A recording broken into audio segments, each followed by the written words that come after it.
How is everybody out there on Periscope, on Twitter? Hope everyone's having a good Saturday. And we are now live on Facebook. How are my Facebook friends doing? Good morning, everybody. All of you West Coasters, I hope you're hanging in there. And I hope the fires are not causing you to evacuate. Difficult times right now with all these fires on the West Coast. Yeah, we need to be praying for rain. That is a good point. We need to be praying for rain.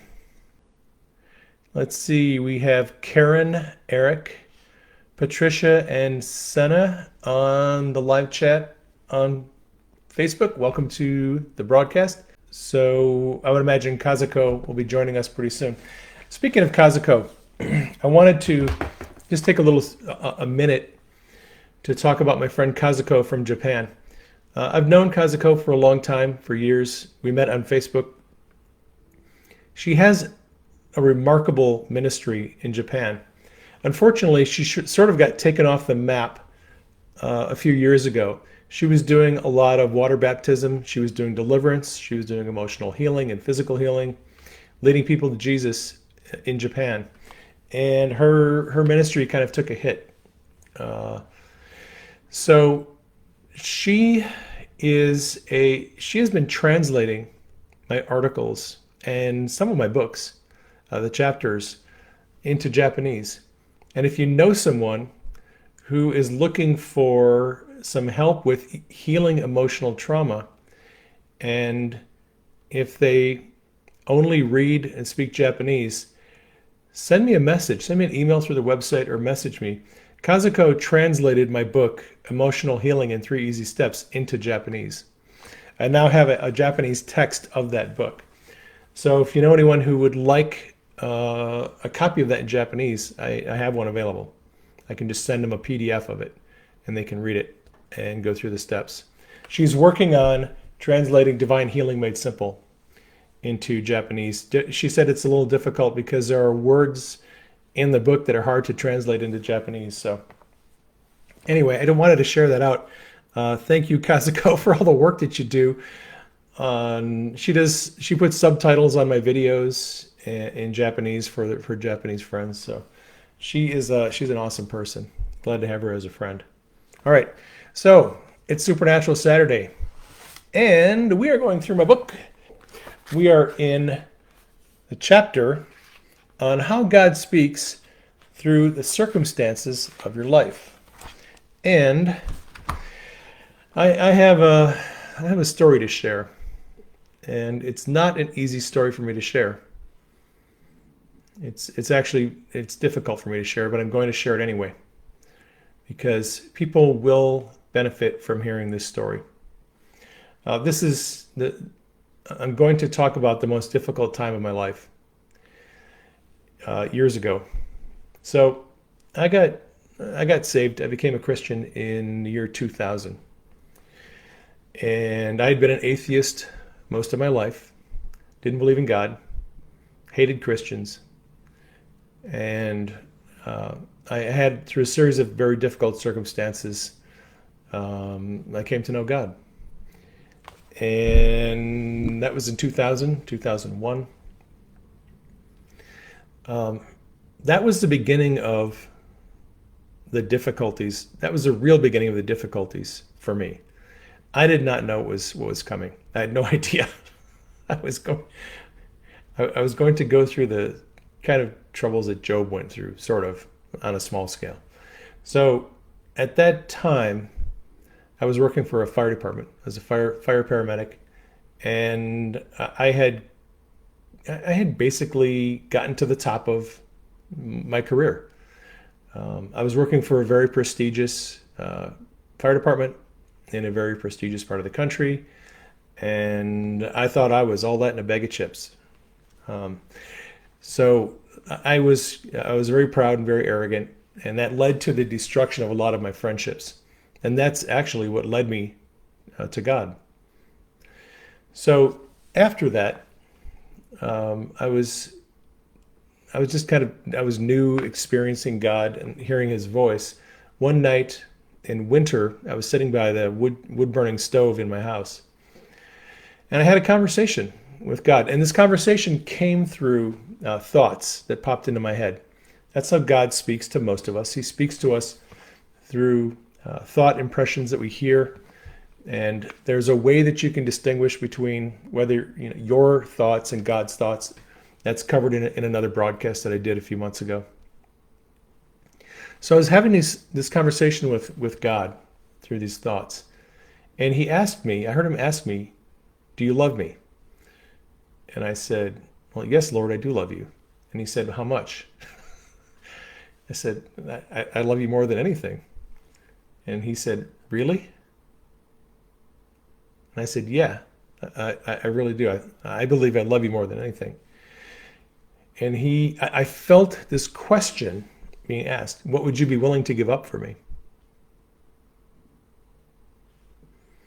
And I just responded. I said, I'd give up everything: my job, my house, my wife, my kids, everything for you. And that was sort of the end of that conversation. Over the next 7 years, I would lose everything. So at that point in my career, I had gotten on the bad side of the administration at my fire department. It's a long story, and I don't want to bore you with the details, but I came into a rather corrupt fire department. There was a lot of things going on. There were narcotics that were being stolen by some of the paramedics, and the people, the staff, the administration, they knew about it, and they were covering up for these people who were stealing narcotics. So that's kind of the environment I came into. I didn't know this was going on when I got there, and me and my big mouth, I didn't think that was very cool, and I made my views known a little bit too clearly, and I managed to piss off the chiefs and got on their bad side. And it wasn't too long before they decided that they were going to get rid of me. I was causing problems for them, and they just wanted to get rid of me. They wanted me gone. So they launched an investigation and got some people to lie about the events that happened on some calls that we went on. And I got involved in a state investigation. Not the last, it was the first. That process took about a year. And I was going in to talk to the State Department of Health, giving a deposition for a week straight in this investigation. I went in every day for 8 hours and gave a deposition and recalled all the events and everything on these calls that they supposedly said that I violated protocols on, which I didn't, but it was a political hit job. So at the end of the investigation, they found that I didn't do anything wrong. However, at that time, if you get entered into an investigation by the Department of Health, they automatically put you into a 3-year probation period, where you have to meet with your medical program director for once a month and review calls. So I jumped through their hoops, but that wasn't the end of it. After 3 years, they put me into another investigation. Similar thing, more phony accusations. And again, that investigation found that I didn't do anything wrong, but that led to 3 more years of probation. During that time, my employer tried to, what they said I wasn't allowed to practice as a paramedic, although actually I was allowed to practice. They said because I was under a state investigation, they didn't want me to practice, so they suspended me without pay. Now, the interesting thing about that was it was in violation of our collective bargaining unit.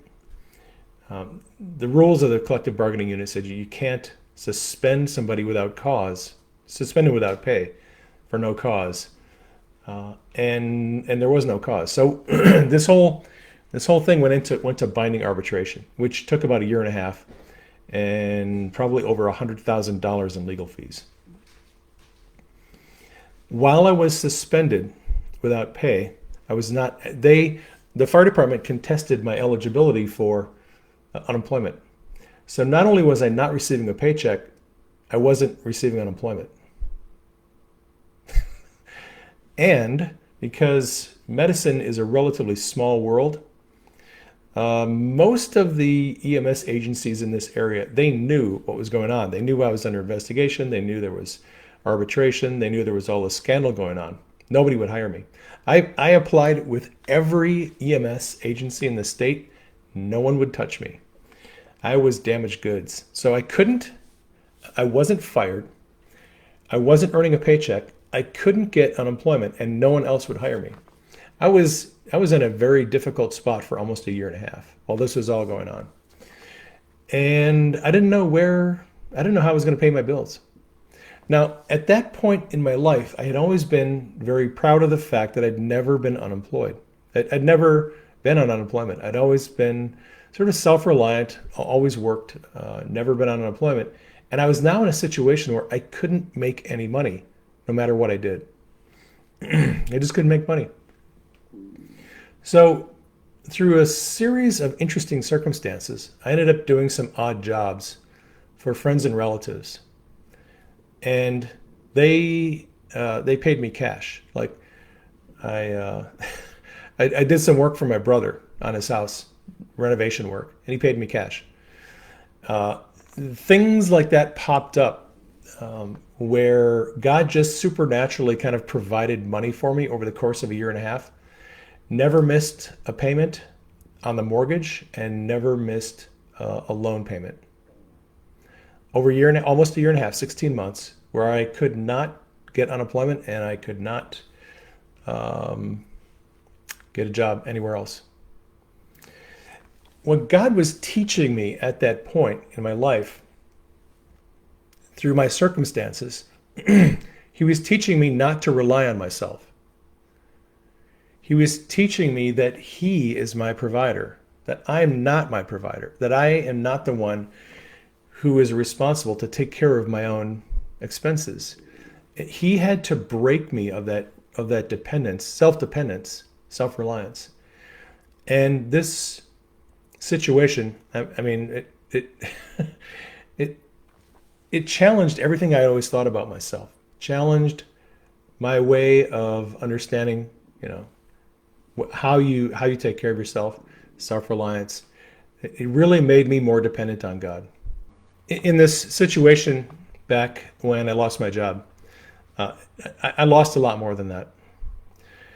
I ended up getting divorced in 2005. Well, separated. My wife and I, first wife and I, our marriage deteriorated. It had been deteriorating ever since I became a Christian. She was pretty hostile to that. We ended up getting divorced. She ended up moving out of state, 2,000 miles away. She took the kids with her. The divorce pretty much destroyed my relationship with my daughter. I didn't know if my daughter was ever going to talk to me again. She moved 2,000 miles away. My son, fortunately, was willing to keep in touch with me through text message. That was the most difficult part of my life, the divorce and knowing that I had destroyed the relationship with my daughter. And not knowing if she would ever talk to me again, not knowing if she would ever forgive me for what I'd done to destroy our relationship. And it was all my responsibility. It wasn't anything she did, it was me. That was in 2005. The kids moved out of state for almost a year. And then through circumstances, they ended up moving back. And they had no place to stay, so they ended up moving in with me. We were able to rebuild our relationships. My son was pretty devastated too during the divorce. The kids were teenagers, and they really didn't understand what was going on. They just knew that the guy they'd always depended on wasn't there anymore, and he screwed up, and he destroyed the relationships. So the kids moved back, and I got a second chance to rebuild a relationship. And in 2007, I got remarried to Denise. That year, I got my kids back. We moved into a nice house. I got remarried. I got a better job. Everything that I had lost had been restored. And although some people would look at that as, when God first asked me, he said, what are you willing to give up for me? And I said, everything. God didn't take everything away. There's this worship song that says, he gives and takes away. God, the Lord gives and takes away. The Lord does not give and take away. The Lord gives. Jesus said, John 10:10, the thief comes to steal, kill, and destroy. So when you lose something, when someone dies, God didn't take that person from you. The thief, the enemy, Satan, kills, destroys. He destroys relationships. He destroys the things that God wants us to have. Through my own stupidity, my own pride, my own arrogance, and my own weakness, I destroyed my relationships. I destroyed my job. We ended up almost losing our house to foreclosure. We had to sell it. We did sell it before it got foreclosed on. But we lost everything. We lost our savings. Which wasn't a whole lot at that time. But the enemy came in and took all those things because I was foolish. I was stupid. And then God restored it all in 1 year. 2007, I got everything back, except my ex-wife. And as I look back at that time, God redeemed what the enemy had taken. And I had no idea prior to any of this that God would be able to restore and redeem the things I had lost through my own foolishness. But he did. Through the circumstances of my life, he taught me humility. He taught me that he is my provider. He taught me that he is more than able to provide whatever I need if I'm willing to rely only on him. He taught me that he could restore my relationships. My daughter and I have a great relationship now. It's better than it was before the divorce. We talk often. I have a great relationship with my son. And God has, given me a better career. I'm a writer now. I write books and I love doing it. I guess all of that is to say that if you doubt God's ability to do wonderful things through your life and to speak to you through the circumstances, you're probably underestimating God. He can teach you a lot. He can speak to you powerfully, and he can bless you abundantly if you're willing to listen to him and if you're willing to let him lead you out of some things that you don't need and into some things that you do need, into a new life, new relationships, new jobs, new opportunities. And that is how God speaks through the circumstances of your life. All right, that's it. You guys have a good weekend. Have a blessed Saturday. Thank you for tuning in. Love you all. Take care. I'll catch you on the next broadcast.